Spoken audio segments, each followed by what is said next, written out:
శివుడి తలపై చంద్రుడు ఎందుకుంటాడో మీకు తెలుసా? పురాణాల ప్రకారం చంద్రుడి 27 భార్యలు.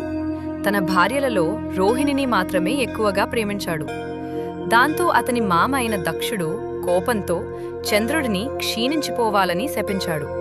శాపం వల్ల చంద్రుడు తన ప్రకాశాన్ని కోల్పోయి క్రమంగా నశించిపోతూ ఉండేవాడు. అప్పుడు చంద్రుడు శివుడిని ప్రార్థించాడు. శివుడు దయతో చంద్రుణ్ణి తన తలపై ఉంచి కాపాడాడు. అందుకే అమావాస్య, పౌర్ణమి చక్రం స్థితి వచ్చింది అని పురాణం చెబుతుంది. అందుకే శివుడిని చంద్రశేఖరుడు అని కూడా పిలుస్తారు. ఈ 27 మంది దక్షుడు కుమార్తెలు. వీరిని 27 నక్షత్రాలు, శత్రాలు అని కూడా అంటారు.